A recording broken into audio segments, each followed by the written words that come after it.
మధురమైన ఫలములియగా ఉన్నత స్థలములపైన నాకు స్థానమిచ్చితివే విజయుడా నీ కృప చాలును నా జీవితాన్ని ఉన్నత స్థలముపైన నాకు స్థానమిచ్చితివి విజయుడా నీ కృప చాలును నా జీవితాన నా స్తుతులపైన నివసించువాడా నా అంతరంగికుడా యేసయ్యా.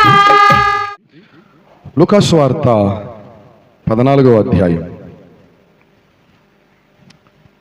10వ వచనాన్ని ఒకరు చదవండి.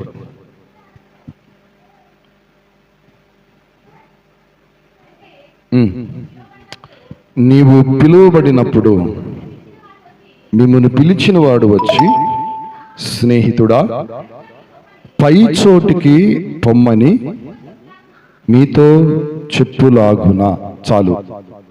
దేవునికి స్తోత్రం. హల్లెలూయా. ఇక అందరూ కూడా దయచేసి నా వైపు మీరు చూడండి. దేవుని మాటలను శ్రద్ధగా వినండి. యేసు ప్రభు సశరీరుడిగా ఉన్నప్పుడు అనేకమైనటువంటి సంగతులను ఆయన ప్రజలకు తెలియచేశారు. వాటిలో ఒక మాట ఏమిటయ్యా అంటే,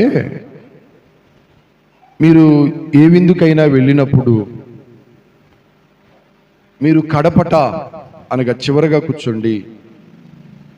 ఎందుకయ్యా అంటే, మీకంటే గనులు ఎవరైనా పిలువబడితే మీరు ఆ తర్వాత స్నేహితుడా కాస్త నువ్వు క్రిందకి వెళ్ళు, నీకంటే గనుడు ఇక్కడికి పిలువబడ్డాడు అని చెప్పులాగునా మీరు ఉండొద్దు. ఒకవేళ మీరే గనులుగా ఎంచబడినట్లయితే క్రింద ఉన్నటువంటి మిమ్ములను పిలిచి, స్నేహితుడా మీరు పై చోటికి వెళ్ళండి. దేవునికి స్తోత్రం. హల్లెలూయా. నా వైపు మీరు చూడండి. మనల్ని పిలిచేటువంటి స్నేహితుడు ఎటువంటి స్నేహితుడయ్యా అంటే, మంచి స్నేహితుడు. ఆయన ఎప్పుడు కూడా మనల్ని పై చోటునే లేదా పైనే ఉంచుతారు, కానీ క్రిందన కానీ లేదా నువ్వు క్రిందికి దిగిపో అను కానీ అనేవారు కారు. స్తోత్రం చెప్పండి. హల్లెలూయా. ఎంతమందికి నా మాట అర్థమవుతుంది? మనలను పిలిచిన స్నేహితుడు, మనలను ఆహ్వానించినటువంటి స్నేహితుడు, మనలను విందుకు పిలిచేటువంటి స్నేహితుడు మనలను ఎప్పుడు కూడా మనతో అనే మాట ఏమిటయ్యా అంటే, స్నేహితుడా నీవు పై చోటికి వెళ్ళు అని చెప్పని. Praise the lord. ఎందుకయ్యా అంటే, మనం ఆరాధించేటువంటి దేవుడు, మనము సేవించేటువంటి దేవుడు పై చోటున ఉన్నవాడు, క్రింద ఉన్నవాడు కాదు, పై చోటున ఉన్నవాడు. అందుకే యేసు ప్రభు దగ్గరికి కొంతమంది వచ్చారు. వాళ్ళు ఆయనతో అడుగుతున్న మాట ఏమిటయ్యా అంటే, మీరు ఎక్కడుంటారు, మీ ఇల్లు ఎక్కడా, మీ ఊరేది, అసలు మీరు ఎక్కడ కాపురం ఉంటారు అని ఏవో కొన్ని ప్రశ్నలు అడుగుతా ఉన్నారు. మీరు ఆడుంటారో మేము కూడా ఆడకు వస్తాం, ఆడుంటాము అన్నట్లుగా. అప్పుడు ఆయన అంటారు, మీరేమో క్రింది వారు, నేనేమో పైన ఉండేటువంటి వాడను. ఎవరి గురించి ఆ మాట అంటున్నాడయ్యా అంటే, ప్రియులరా, ఏ వ్యక్తి అయినా సరే పాపములోనే నిలిచి ఉన్నట్లయితే, పాపముతో చుట్టరికాన్ని కలుపుకొని పాపముతో జీవిస్తూ ఉన్నట్లయితే, అటువంటి వ్యక్తిని లేదా అటువంటి వారిని ఆయన అంటున్నారు, మీరు క్రింది వారు అని చెప్పాలి. నేనేమో పైన ఉండేటువంటి వాడను, ఒకవేళ మీరు ఎవరైనా సరే క్రింది వారుగా కాకుండా పైన ఉండేటువంటి వారుగా, పైన ఉండవలసినటువంటి వారుగా ఉండాలి అని అనుకుంటే ఏమండి, పాపమును విడిచిపెట్టాలి లేదా పాపమును విసర్జించాలి అని ఆయన చెబుతున్నారు.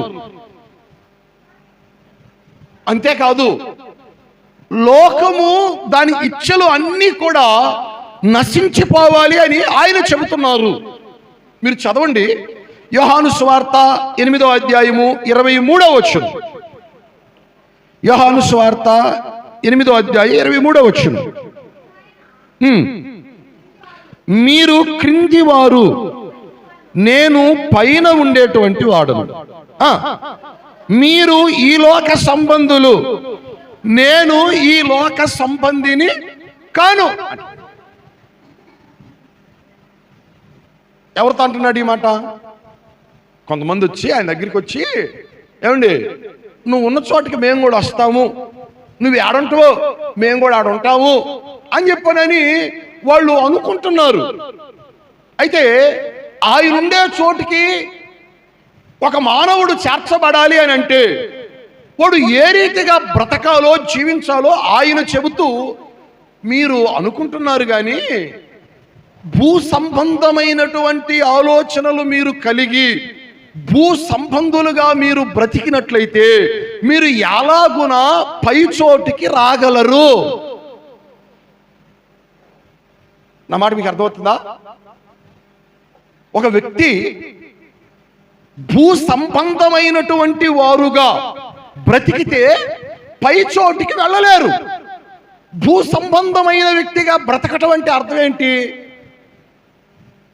ఏమండి, భూ సంబంధమైనటువంటి వ్యక్తిగా బ్రతకటం అంటే అర్థం ఏంటి? అర్థం ఏంటయ్యా అంటే, భూమి మీదే, ఇక అన్నీ కూడా భూమి మీదే, ఇదే స్థిరము, ఇదే శాశ్వతము, ఇదే పర్మినెంట్ అనేటువంటి భ్రమలో కొంతమంది బ్రతుకుతా ఉంటారు. అందుకే వారి దేహాన్ని వారు ఎలా పడితే అలా ఖర్చు పెడతారు, దేహాన్ని ఖర్చు పెడతారు. మరలా రాబోతున్నాం అంటే భూమి మీదకి, కనుక చేయాల్సినవన్నీ కూడా ఏయో కార్యక్రమాలన్నీ ఇప్పుడే చేసేద్దాము అన్నట్లుగా బ్రతుకుతా ఉంటారు. వాళ్ళు భూ సంబంధులు. ఏమండి, శరీరము దాని ఇచ్చలతో నడిపించబడేటువంటి వారు భూ సంబంధులు. మనస్సుకు ఇచ్చ వచ్చినట్లుగా అంటే నచ్చిన విధంగా బ్రతికేటువంటి వారు భూ సంబంధులు. కన్ను ఏది కోరుకుంటే, ఏది చూడాలనుకుంటే దానిని అదుపు చేయకుండా, అడ్డు చెప్పకుండా కంటికి చూపించేటువంటి వారు భూ సంబంధులు. ఇలా చెప్పుకుంటూ పోతే చాలా సంగతులు ఉన్నాయి. భూ సంబంధులుగా ఉన్నటువంటి వారు పర సంబంధులుగా పై చోటికి వెళ్ళేటువంటి వారుగా ఏమండి మార్చబడలేరు. అందుకే అంటున్నాడు, వాటిని విడిచిపెట్టండి మీరు అని అంటున్నాడు. మీరేమో భూ సంబంధులు, నేను భూ సంబంధమైన వాడను కాను, నేను పైనుంచి వచ్చినటువంటి వాడను, పైన ఉన్నవాడను. ఒకవేళ మీరు కూడా పైన ఉండేటువంటి వారుగా మార్చబడాలి అని మీరు కోరుకున్నట్లయితే భూ సంబంధమైన వాటిని మీరు ఏం చేయాలయ్యా అంటే విసర్జించాలి, ఏమండి తృణీకరించాలి. అందుకే కొలస్సీలకు రాసిన పత్రిక 3వ అధ్యాయము 1వ వచనంలో అంటాడు, చదవండి. కొలస్సీలకు రాసిన పత్రిక 3వ అధ్యాయం 1వ వచనం.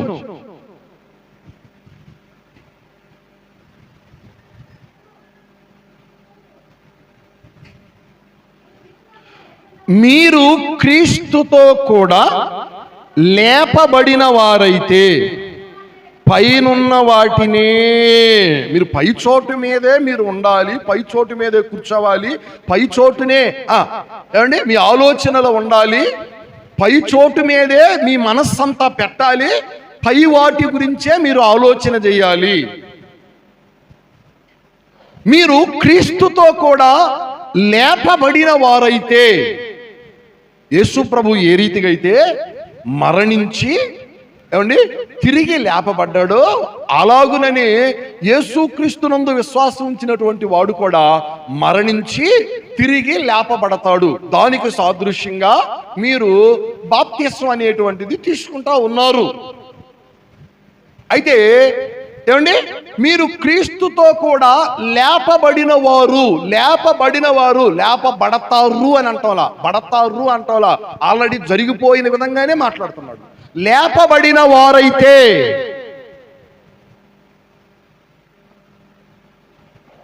మీరు దేని మీద మనస్సు పెట్టండి అని అంటున్నాడు. చెప్పండి దేని మీద చెప్పాలి దేని మీద? పైనున్న వాటి మీదనే కానీ భూ సంబంధమైన వాటి మీద ఏం పెట్టద్దు? చెప్పండి ఏం పెట్టద్దు? మనస్సు పెట్టద్దు. Praise the lord. చెప్పండి గట్టిగా చెప్పండి. మారు విధంగా కాదు. ఊరకి చెప్తున్నాను. గత కొద్ది దినాల క్రితం మన సహోదరుడు వాళ్ళ నాన్నగారు కాస్త అనారోగ్యానికి గురయ్యి హాస్పిటల్లో జాయిన్ అయ్యారు. నేను పలకరిద్దాము అని చెప్పానని వెళ్ళాను.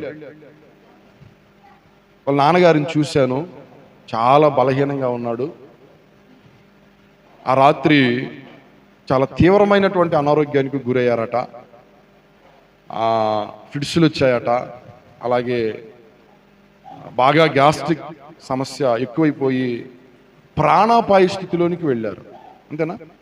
ప్రాణాపాయ స్థితిలోనికి వెళ్ళారు. ఆ రాత్రి బహుశా చాలా తీవ్రమైనటువంటి పరిస్థితి ఎదుర్కొన్నారు. నాకు ఇల్లు అక్కడ చూడగానే అర్థమైపోయింది. నేను పలకరిస్తున్నాను, బోరున ఏడుస్తున్నాడు.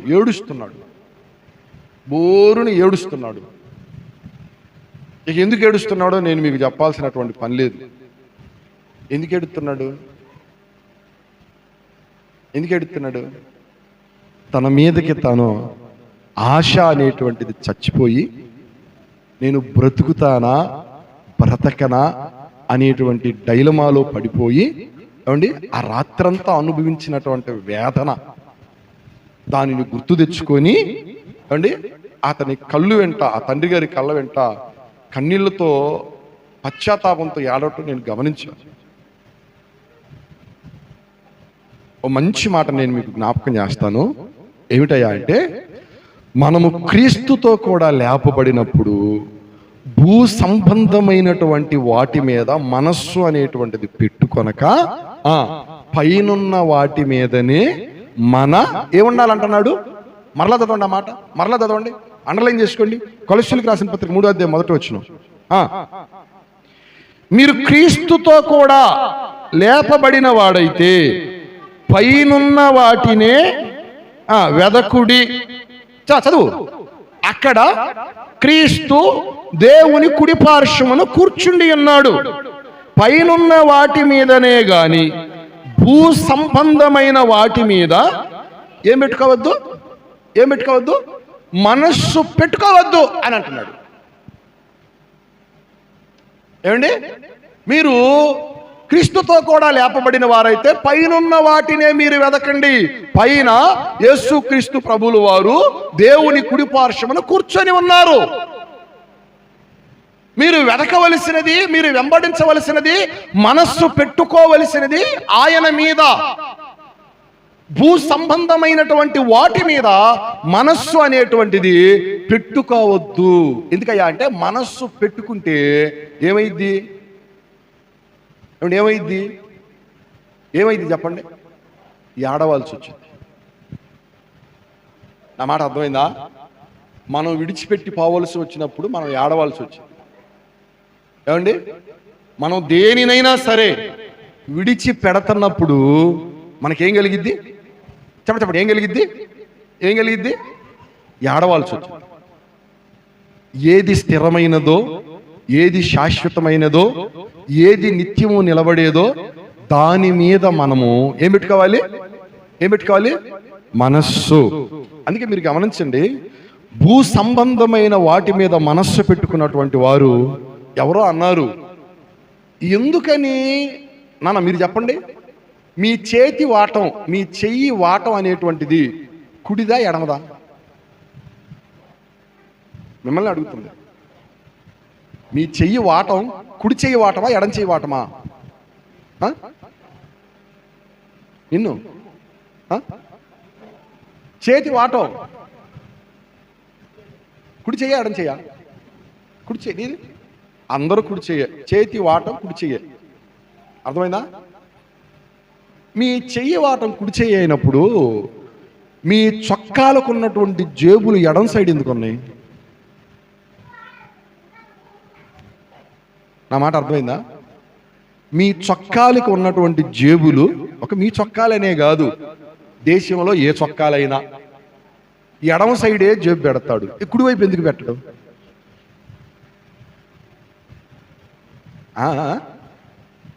చెప్పడా?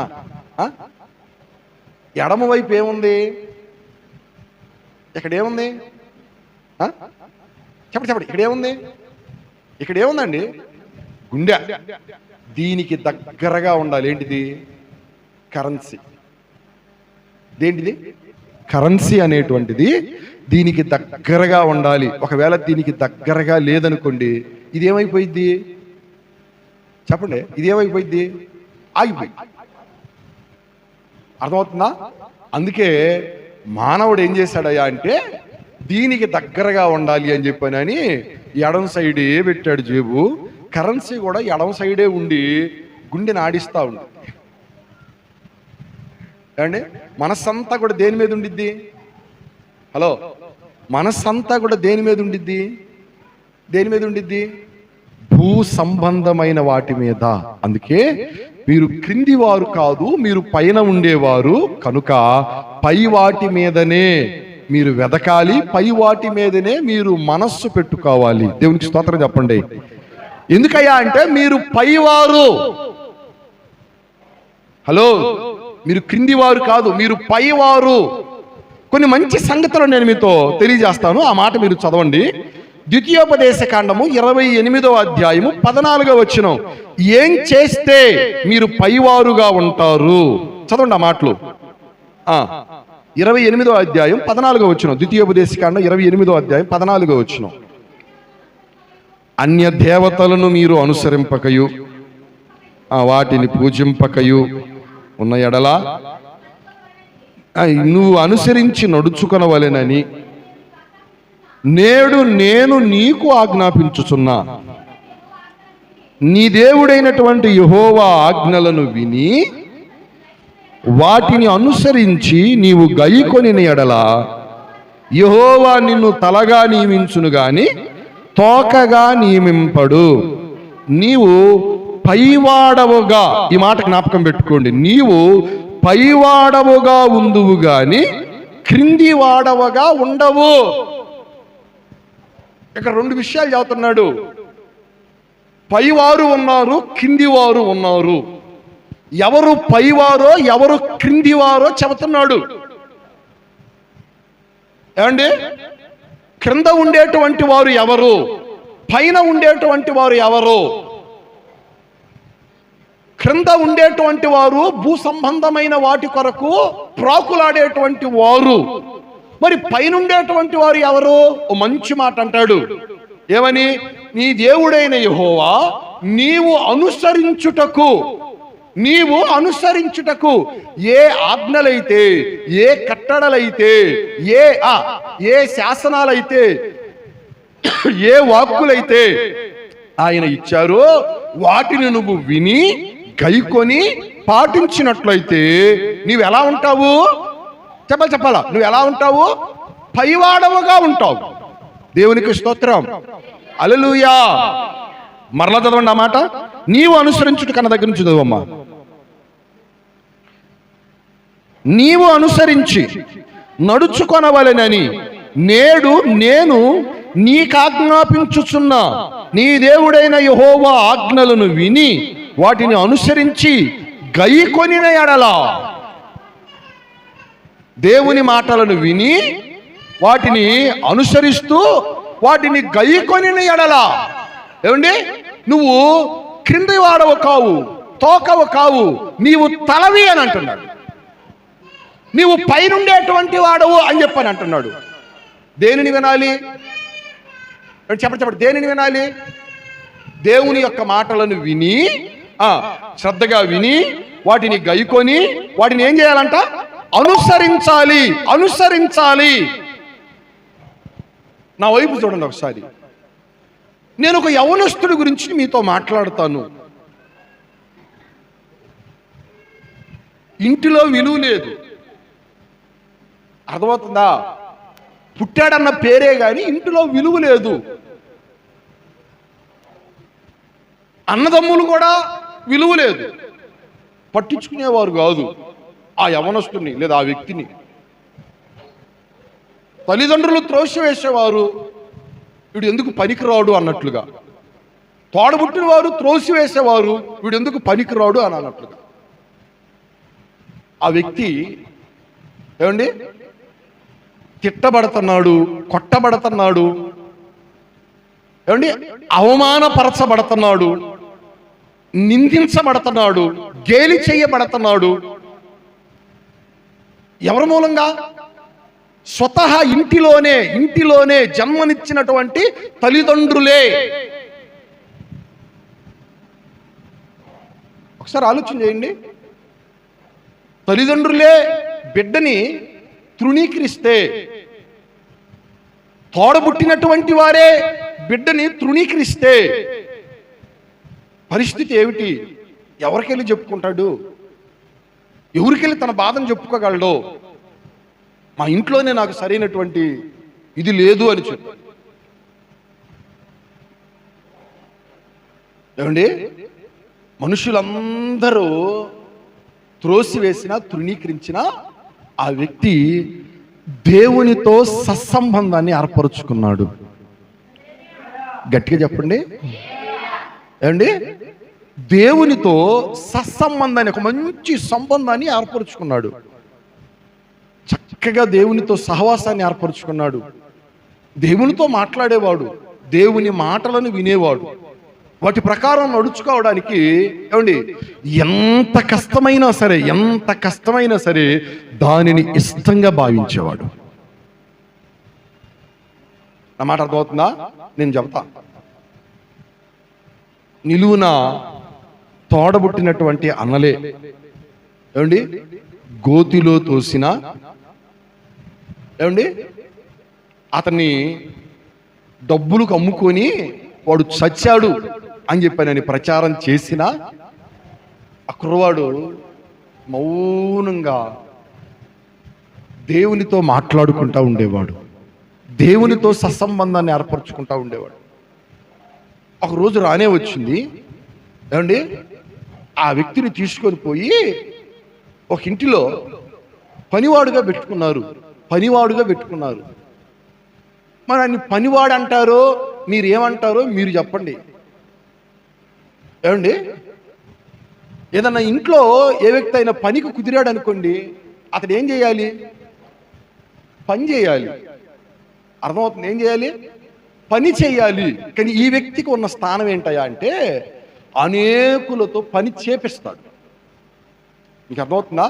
ఆ ఇంటిలో ఆ వ్యక్తి స్థానం ఏంటయ్యా అంటే అనేకులతో పని చేపిస్తాడు.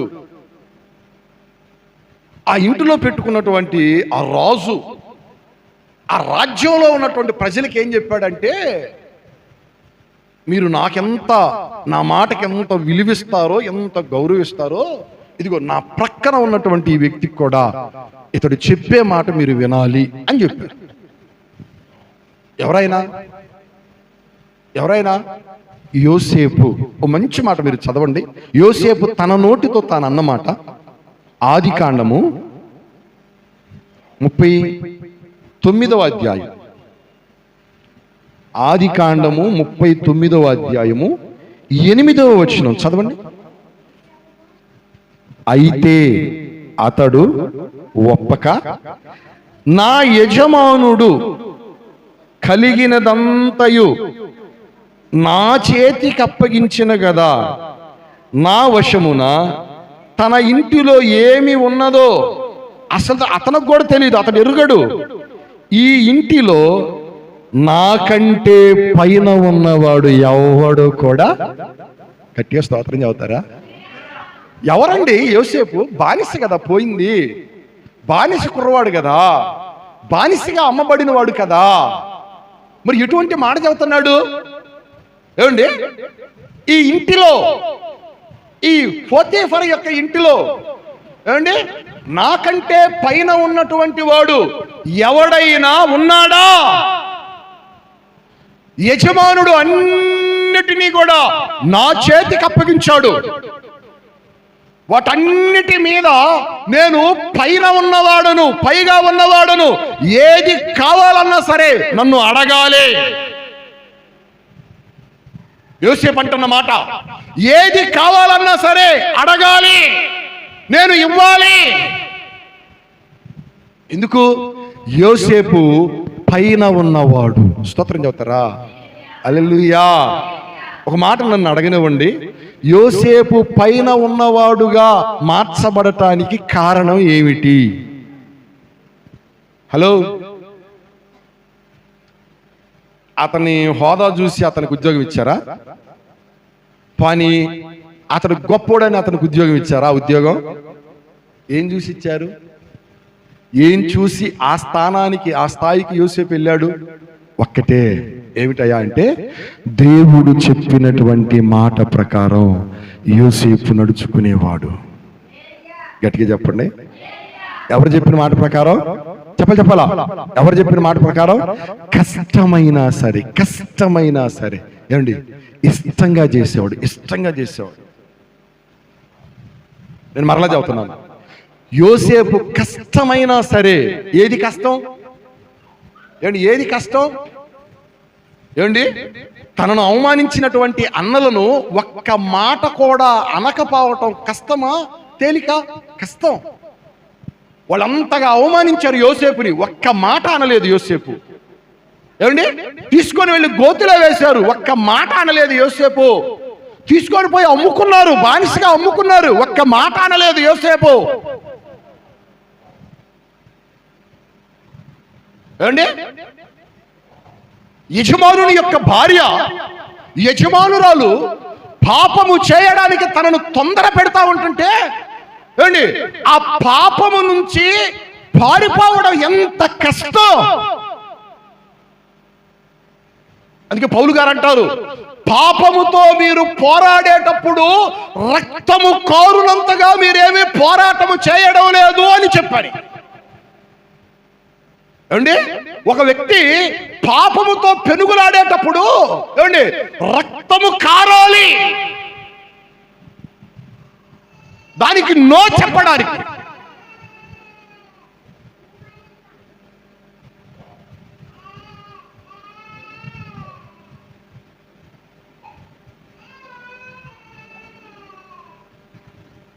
దేవునిని ఇష్టకరంగా ప్రేమించాడు కాబట్టి యోసేపు పైవాడుగా ఉన్నాడు. స్తోత్రం చెబుతారా? హల్లెలూయా. మీరెవరో పైవారు, పైన ఉండేవారు, పైన ఉండవలసిన వారు. మీరు భూ సంబంధమైన వారు కారు. దేవునికి స్తోత్రం. హల్లెలూయా. అంటే ఆయన అంటున్నాడు, మీరు పైవారు అని చెప్పాడు. యోహాను ఉన్నాడు చూడండి, ఎవరో బాప్తిస్మం ఇచ్చి యోహాను అండి, ఒకసారి ప్రార్థన చేస్తా ఉన్నాడండి. ప్రార్థన చేస్తా ఉంటుంటే దేవదూత వచ్చి యోహాన్ అంటా ఉంది, ఓయ్ ఇక్కడే ఉన్నావేంటి? పైకి రా. ఎక్కడికి రా? పైకి రా అని అంటా ఉంది. చదవండి ఆ మాటలు. ప్రకటన గ్రంథం 4వ అధ్యాయం 1వ వచనం. ఈ సంగతులు జరిగిన తర్వాత నేను చూడగా అదిగో పరలోకమందు మరియు నాతో మాటలాడుగా వింటిని. ఆ మాటలాడిన వాడు ఎక్కడికి? పైకెక్కిరా. ఎక్కడికి రా? చెప్పాలా? ఏమండి? పైకి రా అంటుంది. నా వైపు చూడండి. బైబిల్ గ్రంథంలో రాయబడింది, యోహాను ప్రార్థన చేసేటప్పుడు ఆత్మవశుడై, ఏమండి, ఆత్మవశుడై పరలోకాన్ని, పరలోకంలో సంగతులన్నిటిని కూడా రాసినట్లుగా మనం చూస్తున్నాము. ఈ ప్రకటన గ్రంథము ఏమండి ఏ రీతిగా రాయబడిందయ్యా అంటే, పద్మాసు అనేటువంటి ద్వీపంలో యోహాను అనేటువంటి భక్తుడు ఏమండి పరవశుడైపోయి పరలోక రాజ్యాన్ని, ఆ దర్శనాన్ని అంతా కూడా చూసి రాసినట్లుగా మనం చూస్తున్నాము. నేను మీతో చెప్పే మాట ఏంటయ్యా అంటే, యోహాను పరవశుడైపోయి పైకి ఎక్కి వెళ్ళిపోయి ఏమండి పరలోక అదేని చూశాడు, పరలోకపు దర్శనాన్ని, ఆ పట్టణాన్ని, ఆ వాతావరణాన్ని, జరగబోయేటువంటి సంగతులన్నిటిని కూడా చూచి ఉన్నాడు. అదే ప్రకటన గ్రంథంలో మరొక చోటకు మంచి మాట అన్నాడండి. ఏమిటయ్యా అంటే, పరిశుద్ధుల యొక్క ప్రార్థనలు ఏమండి పైకి చేరాలి అని చెప్పానండి. 8వ అధ్యాయం ప్రకటన గ్రంథం, ఐ థింక్ 4వ వచనం చదవండి. ప్రకటన గ్రంథం 8వ అధ్యాయం 4వ వచనం చదవమ్మా. అప్పుడు ధూప ద్రవ్యముల పొగ పరిశుద్ధుల ప్రార్థనలతో కలిపి దూత చేతిలో నుండి పైకి లేచి, ఎక్కడికి లేచి? పైకి లేచి, పైకి లేచి, పైకి లేచి. దేవునికి స్తోత్రం. గట్టిగా చెప్పండి, హల్లెలూయా. ఏమండి ఇద్దరు ఏమండి అక్క చెల్లెళ్ళు ఉన్నారు. అక్క చెల్లెళ్ళు ఇద్దరు కూడా భక్తి పరులే. మందిరంలో ఉన్నంతసేపు ఇక ఇంటికి పోయిన తర్వాత ఇద్దరు కూడా ఒకళ్ళకొకళ్ళు కొట్టుకుంటా తిట్టుకుంటా ఉండేటువంటి వాళ్ళు. ఆ మాట అర్థమవుతుందా? అక్క ప్రార్థన చేస్తుంది అనుకోండి, చెల్లెనిద్దో ఓ చేస్తానండి ప్రార్థన, కప్పు కూడా దాటదు. ఏ కప్పు? చెప్పండి, ఏ కప్పు? ఇంటి కప్పు కూడా దాటదు. తెగ చేస్తుంది ప్రార్థన. ఆపితే చాలు, ఇక నోటికి ఏ మాటలు వస్తాయో తెలియదు అని అంటుంది. మరొక రోజున చెల్లి ప్రార్థన చేస్తుంది అనుకో, అక్కనిద్దట ఏమని, అబ్బో చేస్తుందండి ప్రార్థన, ఇప్పుడే చేరిపోతుంది పైకి. అసలు ఆ ప్రార్థన గోడలు కూడా దాటదు. ఏమండి అక్క ప్రార్థన కప్పు కూడా దాటదట, చెల్లెల ప్రార్థన ఏమో ఆ గోడలు కూడా దాటి బయటికి పోదట. ఇటువంటి ప్రార్థనలు కాదు. ఒక మంచి మాట అంటున్నాడు, పరిశుద్ధులు చేసేటువంటి ప్రార్థనలు. ఏమండి నీ ప్రార్థన కప్పు గోడ దాటతం కాదు, పైకి లేచి ఏమండి ఎక్కడికి చేరాలా? చెప్పాలా? ఎక్కడికి చేరాలా? దేవుని సన్నిధిలోనికి చేర్చబడాలి నువ్వు చేసేటువంటి ప్రార్థన. అందుకే అంటాడు కీర్తనకారుడు ఏమని, ఆయన ఎవరు? సర్వశరీరుల ప్రార్థన ఆలకించేవాడు అని చెప్పానని. అందుకే చెవులను కలుగు చేసిన వాడు వినకుండా మానతాడా? ఏమండి కంటిని కలుగు చేసిన వాడు చూడకుండా ఏమన్నా మానతాడా? అయితే అయితే అయితే ఒక వ్యక్తి ప్రార్థన ఏమండి పైకి వెళ్లకుండా, పైకి చేరకుండా, పైకి దేవుని సముఖంలో నిలిచి ఉండకుండా చేసేది ఏమిటయ్యా అంటే అతని యొక్క అవిధేయత. జాగ్రత్తగా వినాలి. మనకి కొర్నేలు గురించి తెలుసు కదా. కొర్నేలు గురించి మంచి మాట రాయబడింది. నీ ధర్మ కార్యాలు, నీ పుణ్య కార్యాలు, నువ్వు చేసే ప్రార్థనలు ఎక్కడికి చేరాయి? జ్ఞాపకార్థముగా దేవుని సన్నిధిలోనికి చేర్చబడ్డాయి అని అంటాడు. చదవండి ఆ మాటలు. అపోస్తుల కార్యాలు 10వ అధ్యాయం 4వ వచనం. గట్టిగా చదవమ్మా, గట్టిగా.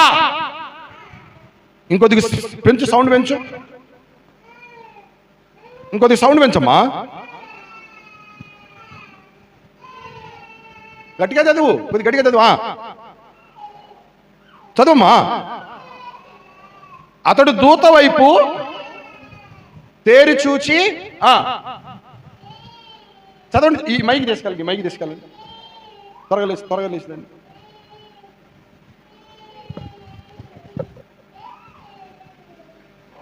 వినపట్టోలా? ఎవరో ఒకరు చదవండి, ఎవరు చదవండి అమ్మా.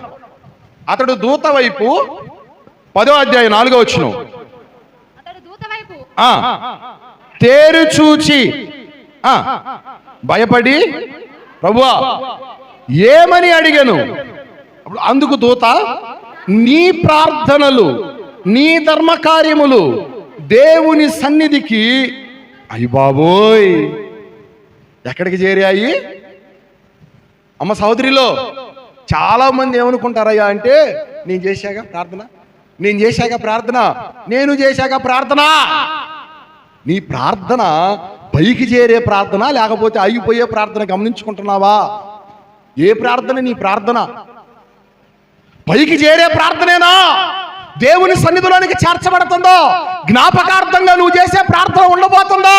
అసలు నీ ప్రార్థన నీ ఇంటి పైకప్పే దాటదా?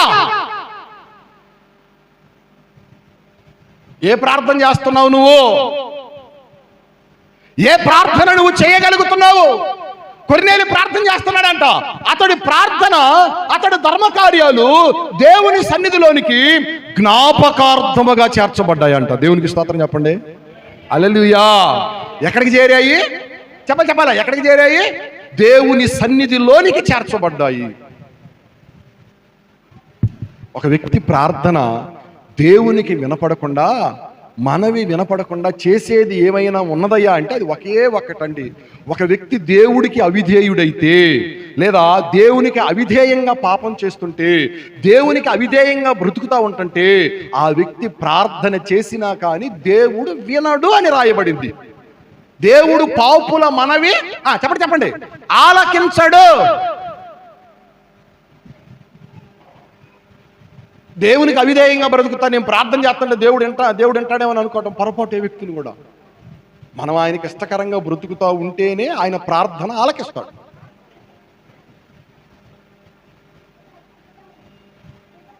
మన ప్రార్థనలు ఎక్కడికి చేరాలి? చెప్పాలి. ఎక్కడికి చేరాలి? ఏమండి? దేవుని సన్నిధిలోనికి చేర్చబడాలి. పైకి లేవాలి. Praise the lord. గట్టిగా చెప్పండి హల్లెలూయా. ఎక్కడికి లేవాలి? నేను ఎప్పుడు చెప్తా ఉంటాను, మరలా చెప్తాను. మా ఊర్లో ఒక యాక్సిడెంట్ జరిగింది. ఆ ఆటోలో ఉన్న వాళ్ళు అందరూ చచ్చిపోయారు. ఏమండి? వాళ్ళలో ఒక యవనస్తురాలు ఉంది. ఆ అమ్మాయికి వివాహం కాలేదు, తండ్రి లేడు, తల్లే ఉంది. తల్లి కాస్త యాక్సిడెంట్లో చచ్చిపోయింది. ఏమండి? ఆ పాప, ఆ అమ్మాయి ఏడుస్తుందండి. ఆ రోజున నేను ఆ దృశ్యాన్ని చూసి నా మనసులో చాలా బాధపడ్డాను.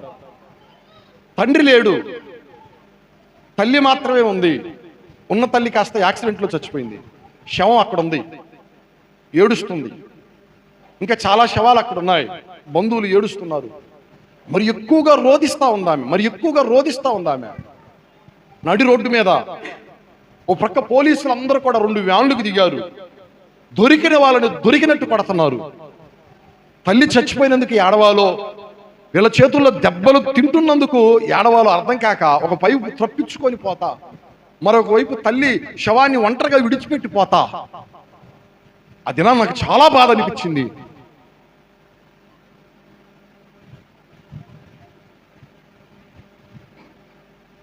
అండి, నీవు చేసే ప్రార్థన ఎక్కడికి చేరాలి? చెప్పండి. ఎక్కడికి చేరాలి? పైకి దేవుని సన్నిధిలోనికి చేరాలి. ఆయన ఎదుటికి వెళ్ళాలి. ఏమండి? ఏ ప్రార్థన చేస్తున్నావు? ఏ ప్రార్థన చేయగలుగుతున్నావు? ఏమండి? ఒక ఆవిడ పిలుస్తుంది, మొరపెడుతుంది, కేకలేస్తుంది, దావీదు కుమారుడా కనికరించు.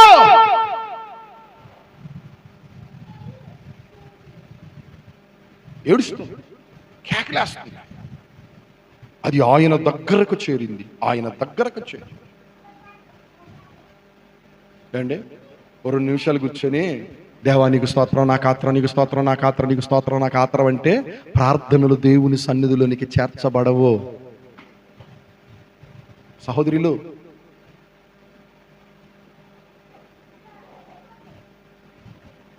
నీ ప్రార్థనలో పశ్చాత్తాపం, నీ ప్రార్థనలో కన్నీరు, నీ ప్రార్థనలో రోదన, నీ ప్రార్థనలో అంగలార్పు, నీ ప్రార్థనలో దేవునికి ఇష్టకరమైనటువంటి ఏమండి ధూపము వలె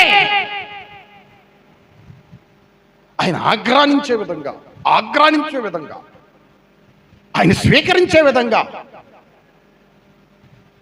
నీ ప్రార్థన ఉండాలి, నీ ప్రార్థన ఉండాలి, నీ ప్రార్థన ఉండాలి. Praise the lord, praise the lord. మీ ప్రార్థనలు ఏమండి పైన ఉండాలి, కింద కాదు. స్తోత్రం చెప్పండి. అంటే మీ చుట్టూ తిరుగుతూ ఉండకూడదు, ఆగిపోకూడదు. పైకి దేవుని సన్నిధిలో జ్ఞాపకార్థంగా పెట్టబడాలి. ఎందుకంటే మీరు పైవారు, పైన ఉండేవారు, పై చోటున ఉండేటువంటి వారు. దేవునికి మహిమ కలుగునుగాక. హల్లెలూయా. మరొక మాట నేను మీకు జ్ఞాపకం చేస్తాను. ఆ మాట చదవండి. యోహాను యెషయా గ్రంథం 40వ అధ్యాయం 31వ వచనం. నేను ముగింపులోనికి వస్తున్నాను. యెహోవా కొరకు ఎదురు చూచువారు నూతన బలము పొందుదురు. వారు పక్షి రాజుల వలె రెక్కలు చాపి పైకి ఎగురుతూ. అయ్య బాబోయ్, ఎవరో ఇల్లు దేవుని కొరకు ఎవరిళ్ళు ఎదురు చూచువారు. ఎవరిళ్ళు చెప్పండి, ఎవరిళ్ళు దేవుని కొరకు ఎవరిళ్ళు ఎదురు చూసేటువంటి వారు. ఎదురు చూచువారంటే అంటే యేసు ప్రభు చెప్పాడు, ఏ క్షణాన వచ్చి యజమానుడు వచ్చి తలుపు తడతాడో ఆ క్షణాన మెలకుగా ఉండేటువంటి వారు ఏం చేస్తారయ్యా అంటే ఏం చేస్తారు తలుపులు ఏమండి తీస్తారు, తలుపులు తీస్తారు. ఒకవేళ మెలకు లేకపోతే ఏం చేస్తారు? పాప రాత్రి 10:40 దాటింది, 10:30 దాటింది అనుకుంటా. నెహెమ్యా వాళ్ళు ఫోన్ చేశారు. పాపం బిడ్డలు ఎందుకు ఫోన్ చేశారో తెల్లవారు 4 గంటలకు లేచి చూశాం. మిస్డ్ కాల్ ఏమండి. ఎత్తకపోవటానికి కారణం ఏందయ్యా అంటే మా ఫోన్ మా దగ్గర లేదు, అదేమో పోయి కూలర్ మీద ఎక్కుంది, ఛార్జింగ్ పెట్టి శుభ్రంగా నిద్రపోతాం ఏమండి. చూసుకోవాలా, గమనించలా, నిద్రలోకి వెళ్ళిపోయాం. అదే మెలకుగా ఉంటే ఏమండి అటెంప్ట్ చేసేవాళ్ళం కదా. ఏమండి ఏ అవసరంతో బిడ్డలకుందో మాట్లాడేవాళ్ళం కదా. ప్రభు చెప్పాడు ఏమనయ్యా అంటే యజమానుడు వచ్చి తలుపు తట్టుచున్నప్పుడు మెలకుగా ఉండాలంట. దాసుడు ఎట్లా ఉండాలి చెప్పండి, ఎలా ఉండాలి? మెలకుగా ఉండాలి. మీరు ఆ రీతిగా ఉండాలి అని అంటాడు. మీరు మెలకుగా ఉన్నారనుకోండి, మీరు ఎదురు చూస్తూ ఉన్నారనుకోండి, మీరు నిద్రపోరు. జాగ్రత్తగా వినాలండి. మీరు ఎదురు చూస్తున్నట్లయితే మీరు ఆత్మీయతలో నిద్రపోరు. అందుకే అంటాడు పౌలు గారు, మీరు ఆ దినాన్ని గురించి తెలియకుండా ఉండటానికి మీరేమి చీకటి వారు కాదు కదా, మీరు మత్తులుగా ఉన్నవారు కాదు కదా, మీరు వెలుగు సంబంధులు కదా, మీకు ముందుగానే చెప్పబడుతున్నాయి కదా, మీరు ఎరిగి ఉండాలి కదా. పెండ్లి కుమారుడు వచ్చే సమయానికి బుద్ధి లేని కన్యలకు మళ్ళీ ఏమండి నూనె తెచ్చుకోకుండా ఉన్న స్థితిలో మీరు బ్రతకకూడదు కదా అని అంటాడు. మీరు ఎదురు చూస్తున్నట్లయితే నూతన బలాన్ని పొందుకుంటారు. దేవునికి స్తోత్రం కలుగును గాక. హల్లెలూయా. ఏమంటే యేసు ప్రభువును గురించినటువంటి నిరీక్షణ దినదినము మనకేం కలుగు చేసిద్దయా అంటే నూతనమైనటువంటి ఉత్సాహాన్ని, ఉత్తేజాన్ని కలుగు చేసిద్ది. గట్టిగా చెప్పు.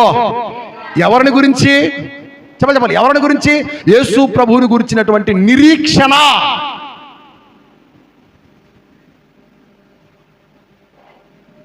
ఏమండి నిరీక్షణ, ఆయన కొరకు ఎదురుచూ. ఎవరో పాడుపడారు ఏమని? యేసయ్యా నా యేసయ్యా ఎప్పుడయ్యా నీ రాకడా, యేసయ్యా నా యేసయ్యా, ఎప్పుడయ్యా నీ రాకడా, యేసయ్యా నిన్ను చూడాశయ్యా, యేసయ్యా పాడండి, ఆశయ్యా రావయ్యా వేగిరమే రావయ్యా, రమ్ము రమ్ము యేసునాథ వేగమిరా రమ్ము. ఆమెన్ ఆమెన్ హల్లెలూయా, ఆమెన్ హల్లెలూయా. పాడరమ్మా, రమ్ము రమ్ము, ఆమెన్ ఆమెన్ హల్లెలూయా, ఆమెన్ హల్లెలూయా. యేసయ్యా నా యేసయ్యా, ఎప్పుడయ్యా నీ రాకడా, చూచుటకెన్నో వింతలున్నవి భువిలోనా, చూచుటెన్నో గనులున్నారు ధరలోనా, చూచుటకెన్నో వింతలున్నవి భువిలోనా, చూడక ఎందరు కనులున్నారు ధరలోనా. ఏమి చూచినా ఎన్ని చూచినా ఫలమేమి, ఏమి చూచినా ఎన్ని చూసినా ఫలమేమి, నా కన్నులారా నిన్ను చూస్తే చాలయ్యా, నా కన్నులారా నిన్ను చూస్తే చాలయ్యా, రమ్ము రమ్ము యేసునాథ వేగమిరా రమ్ము. పరమా ఆమెన్ ఆమెన్, మరలా రమ్ము రమ్ము యేసునాథ వేగిమిరా రమ్ము. ఆమెన్ ఆమెన్ హల్లెలూయా, ఆమెన్ హల్లెలూయా. యేసయ్యా నా యేసయ్యా, ఎప్పుడయ్యా నీ రాకడా. ఏమండి, దేవుని కొరకు ఎదురు చూసేటువంటి వారు వారేం పొందుకుంటారంట? నూతన బలం పొందుకొని పక్షిరాజు వలె. పక్షిరాజు అంటే తెలుసా? పక్షిరాజు అంటే ఏంది? చెప్పు. నువ్వు అన్నదే చెప్పు, బయటికి రావడంలా. గ్రద్ద లేదా డేగ అన్నమాట. మీకు అర్థమైందా? మీరు ఇప్పుడు ఇలా చూసారా? కాకులు ఎంత ఎత్తు ఎగురుతాయి, డాగ్ ఎంత ఎత్తు ఎగిరిద్ది? చాలా ఎత్తు అంటే కాకులు, పావురాళ్ళు పోతయా? పావురాళ్ళు డాగ కంటే ఎక్కువ పోతయా? పని కొంగలు అన్నిటికంటే ఎత్తు ఎగిరేది ఏమిటయా అంటే పక్షిరాజు. అది పక్షులలోనే రాజు అన్నాడు. ఎంత మంచి పేరు అంటే, అన్నిటికంటే ఎత్తు, పైకి పైకి పై పైకి పై పైకి పై పైకి. నా దేవుని బిడ్డలారా, మీరు ఆత్మీయ జీవితంలో పక్షిరాజుల వలె పై పైకి ఎగురుదురుగాక. మీరు ఆత్మీయ జీవితంలో పక్షిరాజుల వలె పై ఉన్నతమైన స్థానాలలో సంచరించేటువంటి వారుగా నిలుచుదురుగాక. నా దేవుడు అట్టి శ్రేష్టత, అట్టి ధన్యతతో మిమ్ములను నిలుపునుగాక. మీరు పైవారుగా ఉందురుగాక. పైనున్నటువంటి ఉన్నత స్థలములలో దాచబడినటువంటి ప్రతి శ్రేయస్కరమైనటువంటి ఆశీర్వాదము నా ప్రభువు సంపూర్ణముగా మీకు అనుగ్రహించునుగాక. కళ్ళు మూసుకొని ప్రార్థన చేయండి. ప్రభుతో చెప్పండి, అయ్యా మీరు నన్ను పైవారుగా ఎంచుతున్నారు, నేను క్రింది వాడను కాను, నేను పైనుండి వాడనని మీరు చెప్పారు. మీరు ఏ రీతిగా అయితే పైనుండి వారో, మిమ్మల్ని సేవిస్తున్న మేము కూడా మా నాయన పైనుండి వారము అని మాతో మీరు మాట్లాడారు. ఇక స్తోత్రం నాయన అంటూ చేయండి, ప్రార్థన చేయండి, ప్రార్థన చేయండి. మన మధ్యలో సహోదరుడు మహిమరాజు ప్రార్థన చేస్తాడు.